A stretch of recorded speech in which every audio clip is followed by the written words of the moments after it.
Images of success were still clear and vivid in the minds of the Erie Otters when the team assembled in preparation for the 2000-2001 Ontario Hockey League season to reach for the stars.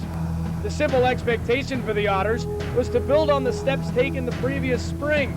But what transpired in the next 9 months was simply magical, the type of development story that made many take notice of the team on the south shore of Lake Erie and made the Otters' 5th anniversary season something to celebrate.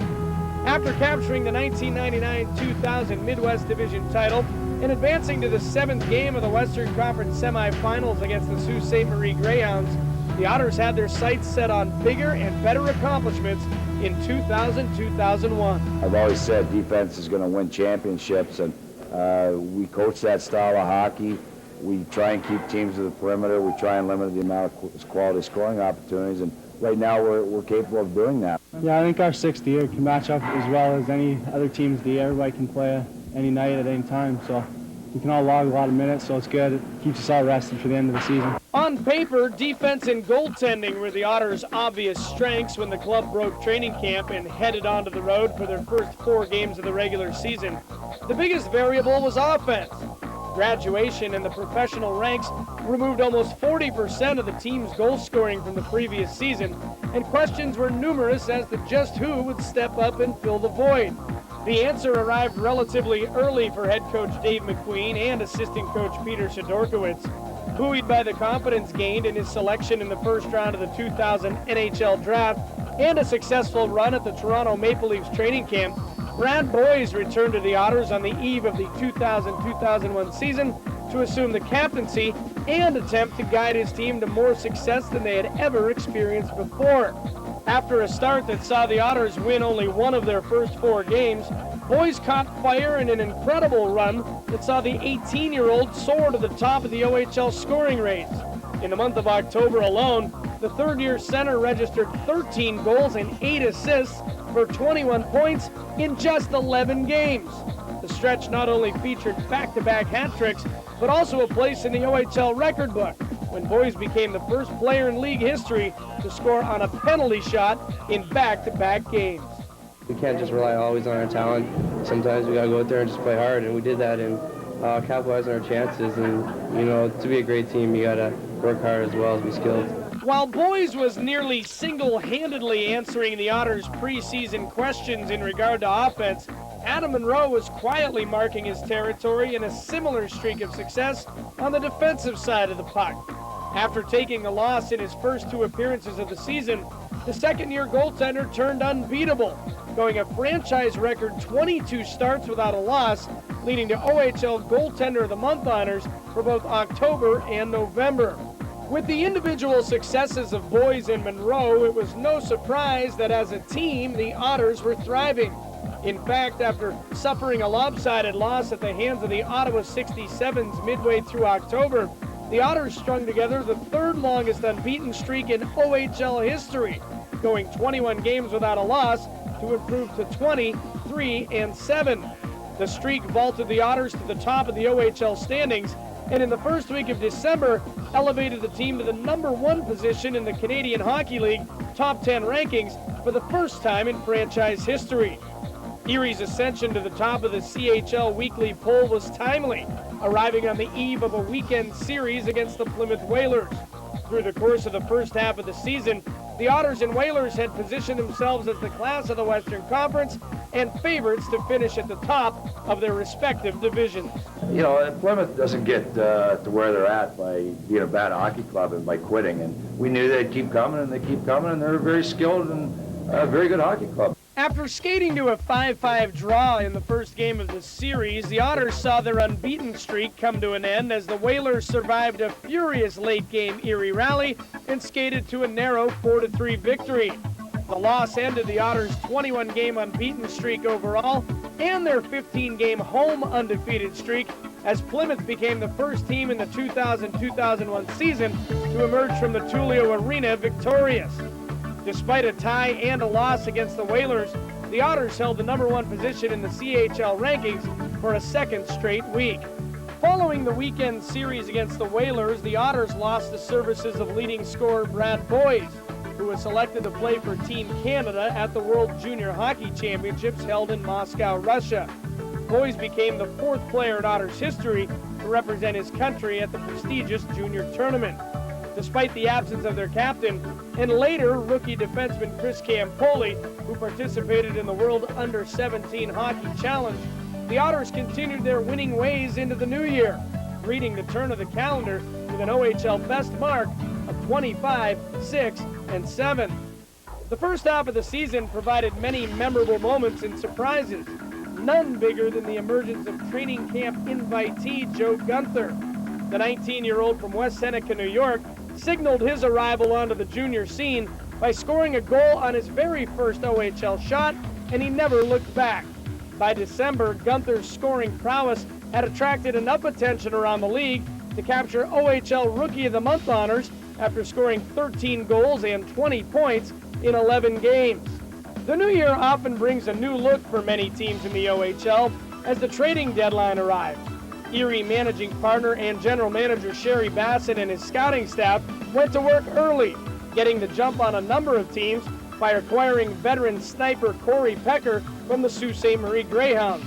The day also produced hard-nosed forward Brandon Cullen, who came over from the Oshawa Generals. Pecker paid immediate dividends. In just his second game with the Otters, the 19-year-old scored twice, including the game winner, as Erie ended a 15-game winless streak against the Whalers with a 4-3 overtime victory in Plymouth. The Otters' final deal prior to the deadline saw 6'5" forward Chris Birdie arrive from the Sarnia Sting. In the span of 1 week, the Otters added veteran experience, offense, and grit to signal to the rest of the league that they were very serious about their postseason aspirations. I had asked our general manager if I could be moved, and to me move to a team and an organization like this was the best thing that could happen to me. Plymouth and Windsor and Erie, they're all considered the best teams, but their record shows obviously they're doing something right here, and to be a part of that, it's a great thing. And I think the word around the league right now, with the strength of this team, intimidates a lot of teams going into their building. The individual honors continued in January as boys Pecker, second-year defenseman Carlo Koliakovo, and McQueen all represented the Otters as members of the OHL Western Conference team at the CHL Hershey Cup All-Star Series played in Guelph. And in early February, Koliakovo and Monroe were identified as top prospects for the 2001 NHL entry draft and were invited to play in the CHL Top Prospects game held in Calgary. With the distractions of international tournaments and all-star games out of the way, it was time for the new-look Otters to concentrate on the playoff stretch and solidify their hold on first place in the Western Conference and the entire OHL. Third-year goaltender J.F. Perras set the tone to begin the home stretch when he established an OHL record by posting 4 straight shutouts on the road. The veteran goalie began what turned out to be a road shutout streak of 252 minutes and 9 seconds by blanking Oshawa, followed by similar performances in Plymouth, Guelph, and Toronto. All 4 shutouts came during a 7-game winning streak, which moved the Otters an incredible 26 games over 500 at 34, 8, and 9 on the season. Sometimes you get the bounces and sometimes you don't, and right now I'm getting them, so I'm thankful for that, and guys are doing a very good job too, offensively and defensively, so couldn't ask for any better. Team success continued to lead to outstanding individual accomplishments and memorable moments through the final 2 months of the regular season. Jason Baird and Brandon Cullen experienced the night to remember at the Tullio Arena on February 17th against the Mississauga Ice Dogs. Baird netted an Otters record-tying 4 goals as part of a 6-point performance in a dominating 8-2 victory, while Cullen enjoyed the evening as well, matching a club record with 5 assists. Adam Monroe punctuated the regular season schedule and indicated the team was prepared for the playoffs as he ran the table to close out the home portion of the Otters' schedule with 4 straight shutouts. The feat earned the veteran OHL Goaltender of the Month honors for the 3rd time in the season and lowered his goals against average to .231, breaking the Otters' record set by Steve Valaquette in the 1997-98 season. A number of other individual franchise records fell in the wake of success. Boys shattered the team record for goals in a season, finishing with 45. Gunther set a new Otters rookie standard with 34 goals and 66 points, while also establishing a new team record for game-winning goals with 9. And Koliakovo set an Erie defenseman scoring record with 12 goals. With a final record of 45, 11, 10, and 2, the Otters also established a number of team records on their way to capturing the Hamilton Spectator Trophy as OHL regular season champions to go along with their second straight Midwest Division title. Erie earned more points and enjoyed more victories while suffering fewer losses than ever before in franchise history. Fan support was at an all-time high as well, with an average of more than 3,500 fans per game going through the Tullio Arena turnstiles to cheer the Otters on their way to the best home record in the OHL. Familiarity was the theme of the 2001 OHL playoffs for the Otters, as the postseason delivered 3 teams that had arguably become Erie's biggest rivals during the course of 5 seasons. The London Knights slipped into the playoffs on the final day of the regular season to become the Otters' first-round opponent. And despite the fact that Erie finished the regular season with 19 more wins than London, no one was taking their cross-leg rivals for granted.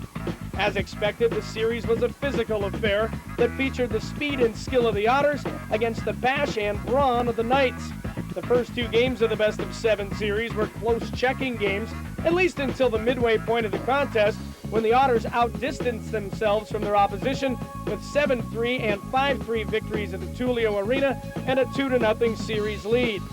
After a 5-day break, the series resumed at the London Ice House, where the Knights surprised the Otters in a narrow 4-3 victory to get back into the series. Considering the relative closeness of the first 3 games of the series, some on the north side of Lake Erie believed a gigantic upset could be in the making.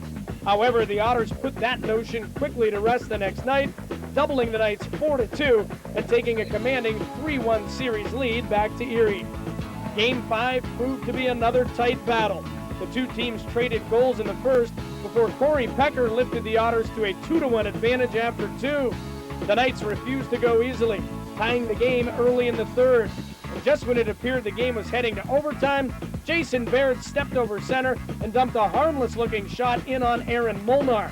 In the blink of an eye, the puck was in the back of the net, and the Otters were on their way to the second round to face the Brampton Battalion.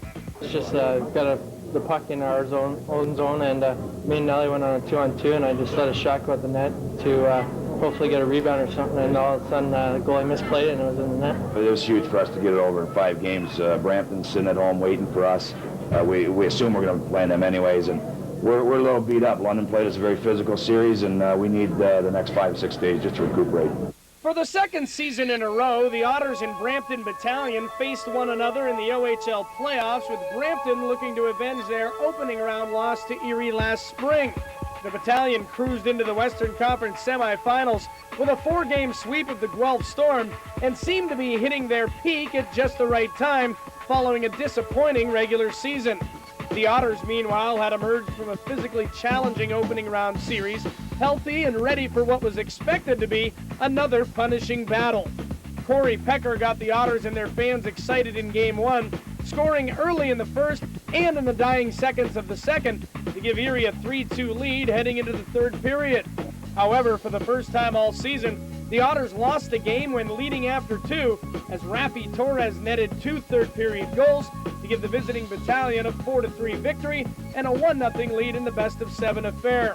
Torres also punctuated the contest with a vicious check on Otters defenseman Carlo Koliakovo in the waning moments of Game 1, a violation that left Brampton's top scorer suspended for the second game of the series.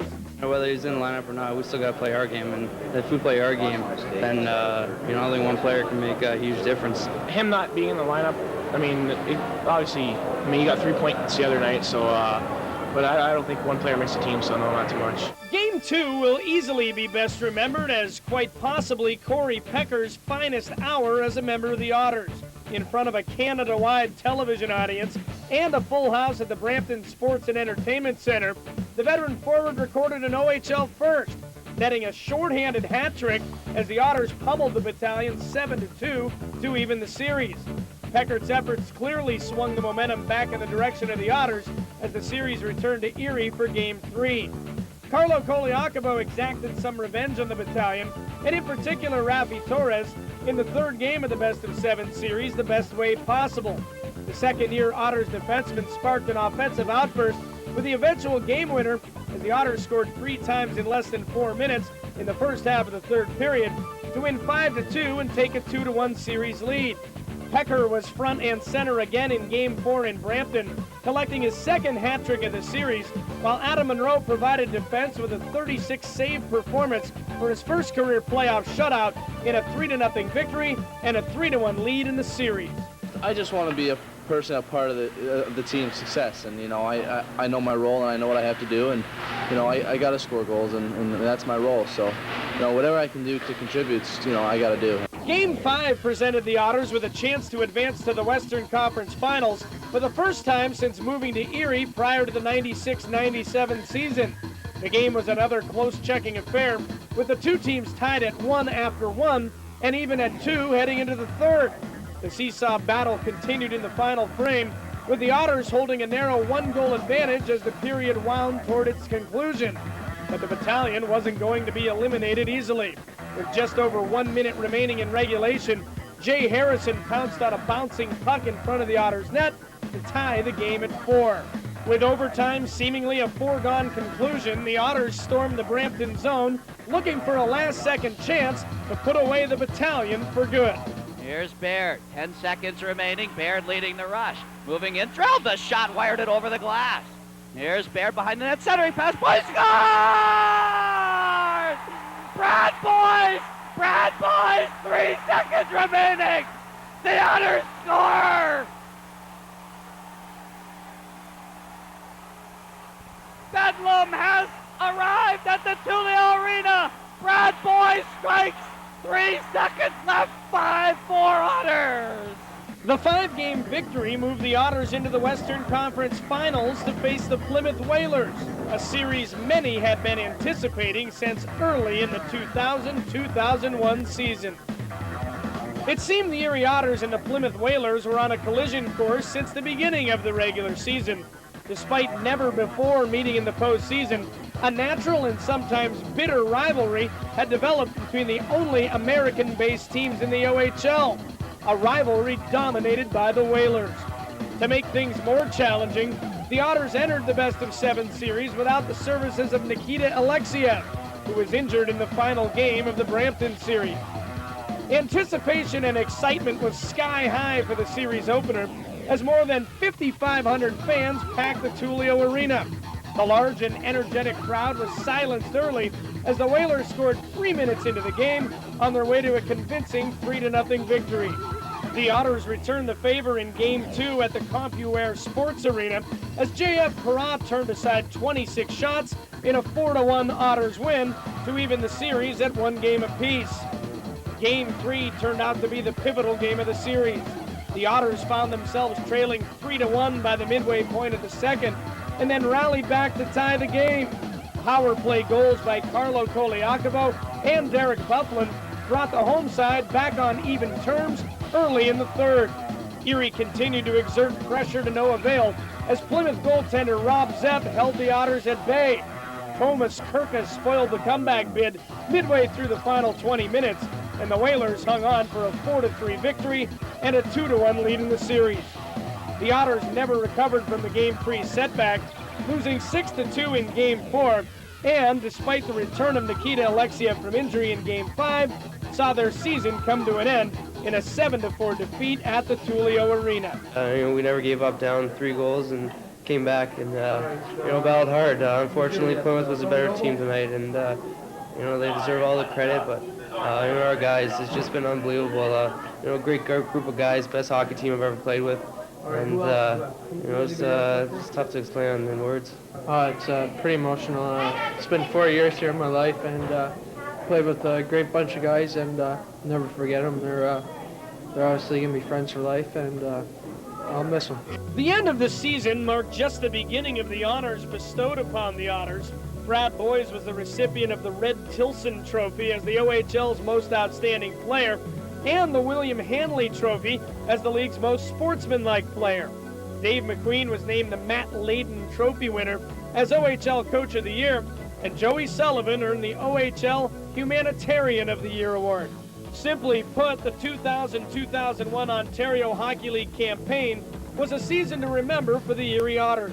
The hard work and dedication put forth by numerous individuals through the first 4 years of the team's existence delivered numerous dividends on and off the ice in year 5. The accomplishments were numerous and well-deserved, and certainly made the Erie Otters' 5th anniversary season one to remember. A season of unprecedented success, a season that fulfilled the expectations to reach for the stars.